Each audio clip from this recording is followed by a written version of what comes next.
CCI कि आप अभी तक इन्वेस्टिगेशन क्यों कंप्लीट नहीं कर पाए। तो इसी रोशनी में अब उनको एक फाइनल अपॉर्चुनिटी जो है वो ग्रांट की गई है कि आप नेक्स्ट डेट ऑफ हेयरिंग से पहले आप इसको इन्वेस्टिगेशन को कंप्लीट करें और एक एम्पल टाइम भी जो है वो प्रोवाइड किया गया है एक फेयर इन्वेस्टिगेशन के लिए, जो कि डिफेक्टिव ना हो, जो कि मेरिट्स के मुताबिक हो और कोई स्टीरियोटाइप किस्म की जो है यानी कि रवायती तौर पर जो है वो सिर्फ कॉपी पेस्ट किस्म की जो है वो इन्वेस्टिगेशन मत हो। तो अब next date of hearing court ने जो है वो इसमें 16 फरवरी जो है वो फिक्स की है। अच्छा, मुझे ये बताएं कि ये जो आप कह रहे हैं कि ऐप्स अभी भी चल रही हैं पाकिस्तान में, इसका मतलब ये एफआईआर बेसलेस है और क्या आपको लगता है कि यहीं से इनकी बेल कंफर्म होगी? देखिए, मैं पहले दिन से जो है वो इस केस पे जो कि तमाम लोगों से मुतल्लिक़ है, किसी एक फर्द से मुतल्लिक़ नहीं है, जो लोग इस तरह के गैमलिंग ऐप्स की प्रमोशन के सामना कर रहे हैं इल्ज़ामात का, तमाम की हद तक मेरा बड़ा एक सुई के साथ जो है मौक़िफ़ है कि कोई ऐसी चीज़ जो है वो रिकॉर्ड पे एग्जिस्ट नहीं करती। ये डिजिटल वर्ल्ड का जो है वो दौर है। आपने अपने मोबाइल फ़ोन्स में सैकड़ों एप्लीकेशन जो हैं at the same time download की होती हैं,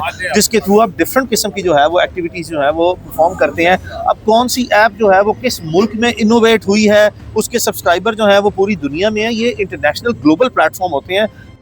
कोई ऐसा शहरी सामने आया हो जिसने कहा हो कि मैंने भी ऐसी एक्टिविटी में इनकी प्रमोशन की बेसिस पे जो है वो पार्टिसिपेट किया है और ये इंप्रेशन जो है वो इनकी प्रमोशन की बेसिस पे लिया है कि ये मैंने कोई इलीगल एक्टिविटी करनी है, ऐसी भी कोई चीज़ जो है वो out the way till this moment. अभी कोई 4-5 महीने गुजर चुके हैं इस तरह के जो तनाज़े को सामने आए, इस तरह की जो पूरा सब्जेक्ट है इसको अंडर डिस्कशन आए। इतने टाइम गुजरने के बाद भी अगर आपके पास किसी किस्म की कोई बेसिस जो है मौजूद नहीं है, तो आई डोंट थिंक सो कि at any point in time कि इस केस में कोई पहले ही कोई ऐसी बेसिस थी जिसकी बेसिस पे इन सबको प्रोसिक्यूट किया गया। इसका मतलब ये है कि आपका ये जो मुकदमा है ये बेसलेस है। बता दीजिएगा आज की सारी डिटेल, क्या कमरा अदालत में क्या क्या हुआ अभी यार। देखें, आज आप जानते हैं कि इस केस की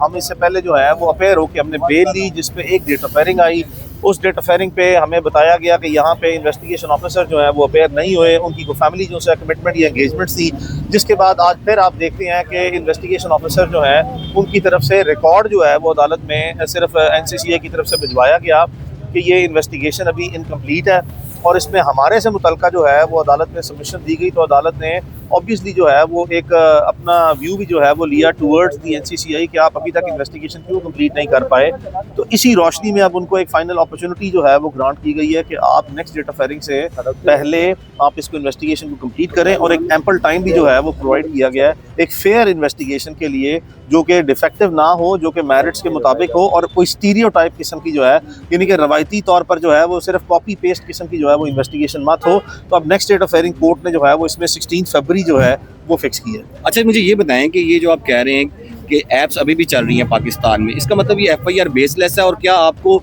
लगता है कि यहीं से इनकी बेल कंफर्म होगी? देखिए, मैं पहले दिन से जो है वो इस केस पे जो कि तमाम लोगों से मुतल्लिक़ है, किसी एक फर्द से मुतल्लिक़ नहीं है, जो लोग इस तरह के गैमलिंग ऐप्स की प्रमोशन के सामना कर रहे हैं इल्ज़ामात का, तमाम की हद तक मेरा बड़ा एक सुई के साथ जो है मौक़िफ़ है कि कोई ऐसी चीज़ जो है वो रिकॉर्ड पे एग्जिस्ट नहीं करती। ये डिजिटल वर्ल्ड का जो है वो दौर है। आपने अपने मोबाइल फ़ोन्स में सैकड़ों एप्लीकेशन जो हैं at the same time download की होती हैं, जिसके थ्रू आप डिफरेंट किस्म की जो है वो एक्टिविटीज़ जो है वो परफॉर्म करते हैं। अब कौन सी ऐप जो है वो किस मुल्क में इनोवेट हुई है, उसके सब्सक्राइबर जो है वो पूरी दुनिया में है, ये इंटरनेशनल ग्लोबल प्लेटफॉर्म होते हैं। किसी भी ऐसे प्लेटफॉर्म की सब्सक्रिप्शन जो है वो हासिल करना या इनको यूज़ करना, अनलेस के वो आपकी कंट्री में एक्सप्रेसिवली वाज़े तौर पर किसी सरकार की दस्तावेज़ात जैसा कि कोई ऑर्डर है, कोई नोटिफिकेशन है, कोई सर्कुलर है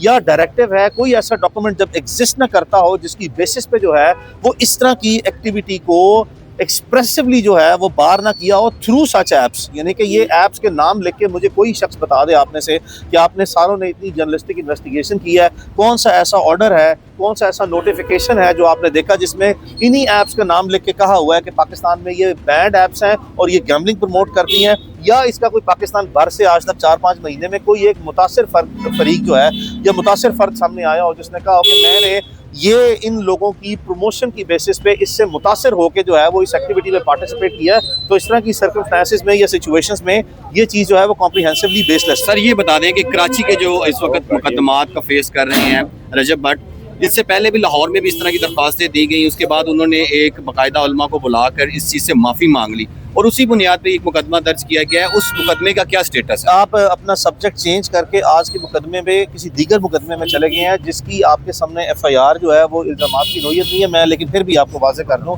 पाकिस्तान में 2 लाख लोग, और ये मैं आप सारे जर्नलिस्ट से जो सा है वो जिम्मेदारी से बात कर रहा हूँ कि आप इसमें इन्वेस्टिगेट करें और इसी तरह के हकाइक जो हैं, जो फैक्ट्स, एक्चुअल फैक्ट्स हैं, उसको सामने लेके आएँ। 2 लाख लोगों ने नमाज पे खड़े होके एक लंबी नमाज, जबकि किसी की वालदा या किसी का वालिद जो है वो साथ खड़ा हुआ है, इसमें किसी किस्म का कोई तसव्वुराती ख्यालात भी नहीं है कि किसी मजहबी पहलू से या किसी भी जो है वो हसास पहलू से कोई शख्स तसव्वुर भी कर जाए कि कोई तौहीन अमेज़ जो है वो रवैया इख्तियार किया जाए। ये 2 साल या 1 से 2 साल पहले का कंटेंट है जो पब्लिश हुआ है। 2 लाख लोगों ने 2 साल पहले जो कंटेंट पब्लिश किया, पूरी कौम में से किसी एक शख्स के गंदे दिमाग की इख्तरा ने उसको मनफी तासुर जो है वो अपना ज़ाती ख्यालात, अपने गंदे और घटिया ख्यालात की बुनियाद पर जो है वो मनफी तासुर कायम करके ऐसे बेहुदा और बेशर्माना किस्म के हसास जो उनसा मौजू की तरफ ज़बरदस्ती खींच के जो सा है ऐसी चीज़ को ले जाना, मेरी राय में जो है वो एक काबिल मुज़म्मत किस्म की जो सी है वो एक्सरसाइज है। एक शख्स जो कहता है कि मैं मुसलमान सिर्फ बराए नाम नहीं हूँ, मैं अमली मुसलमान हूँ, मेरा इस्लाम के तमाम बुनियादी अरकान पे खसूसन बिलखसूस अकीदा ख़त्म नबूवत पे सहाबा इकराम रज़ी अल्लाह तआला अन्हा की जितनी भी नामूस है, उनकी जितनी भी शायान शान जो है वो रिस्पेक्ट है, उस पर ऐसा ही जो है वो कॉम्प्रीहेंसिव बिलीव है। उस शख्स को कोई भी एरा गैरा जो है वो उठ के किसी के ईमान को चैलेंज करे और विदाउट एनी बेसिस जो है वो करे, this is an unacceptable practice. और मैं आप लोगों को ये चीज़ वाज़े बता दूँ, किसी प्राइवेट शहरी के पास 295A, 295B और 295C के मुकदमात दर्ज करवाने का, उसमें खुद साख्ता मुस्तगीस बनने का कानूनी तौर पर कोई जवाज़ या रास्ता मौजूद नहीं है। आप इनको वाज़े तौर पर पढ़ लें कि कोड ऑफ क्रिमिनल प्रोसीजर में एक्सेप्शन दी है मुकदमे के इंदराज में कि कुछ ऐसे मखसूस किस्म के जो सा जराइम है जिसकी इंदराज मुकदमे की कानूनी जो इख्तियार है या उसकी अथॉरिटी वो सिर्फ प्रोविंशियल गवर्नमेंट या फेडरल गवर्नमेंट है। तो आप मुझे ये बताएं कि आप इस सारे इन्वेस्टिगेटिव जो है वो जर्नलिस्ट यहाँ पे मौजूद हैं, किसी एक शख्स ने किसी प्रोविंशियल गवर्नमेंट या फेडरल गवर्नमेंट की तरफ से कोई ऐसी सैंक्शन देखी हो कि ये इंक्वायरी की गई है मुत्तहिदा उलमा बोर्ड की जानिब से या किसी सरकारी सतह पर जो है वो इसकी इंक्वायरी की गई है और सरकार पाकिस्तान ने, किसी सूबाई गवर्नमेंट ने या फेडरल गवर्नमेंट ने ऐसे मुकदमा इंदराज कराने के लिए जो है वो अपना इख्तियार, मजाज अथॉरिटी का इख्तियार इस्तेमाल करते हुए मुकदमा दर्ज कराया? ऐसी कोई चीज़ सिरे से एग्जिस्ट नहीं करती। और आप लोग जो है फर्दर इस पर इन्वेस्टिगेशन करें कि इस तरह के हालात में जब कोई प्राइवेट फर्द जो है वो ऐसे मुकदमे को रिपोर्ट करे तो सैकड़ों जजमेंट्स हैं क्वैशमेंट ऑफ FIR की या क्वैशमेंट ऑफ प्रोसीडिंग की कि ये मुकदमे जो है ज़ाब्ते खिलाफ जो हमारा ज़ाब्ता है उसकी खिलाफ वर्जी करते हुए दर्ज होते हैं और ऐसे मुकदमे जो हैं वो ठहर नहीं सकते। बहरहाल अगर किसी शहरी ने कोई ऐसा मुकदमा जो है वो बावजूद इसके जो है वो रिपोर्ट किया, जिसके बाद जो है वो मुकदमे का इंदराज हुआ, तो उसके मेरिट्स जो हैं वो अभी अंडर कंसिडरेशन है। उस पर किसी प्राइवेट शहरी के पास कोई इख्तियार नहीं है कि वो किसी लीगल प्रोसेस में इंटरफेरेंस करते हुए जो है वो कोई खुद साख्ता जो है वो अपनी राय कायम कर ले। हतमी राय जो है वो हमेशा जो है वो तफ्तीश की रोशनी में तमाम पहलुओं का जायज़ा लेने के बाद हकायक, हालात,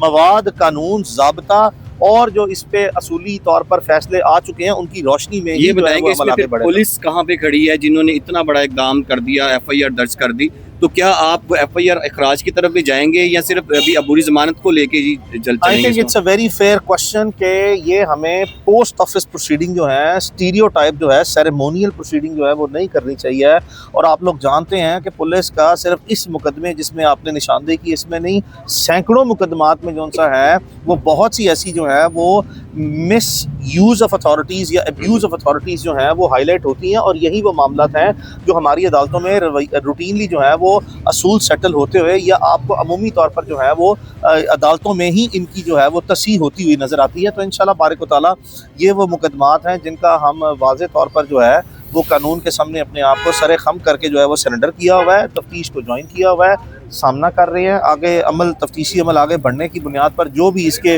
अपडेट्स आएंगे या सिचुएशन आपके सामने अनफोल्ड होगी वो आप देख लेंगे। बहुत Thank you. शुक्रिया। बहुत शुक्रिया सर।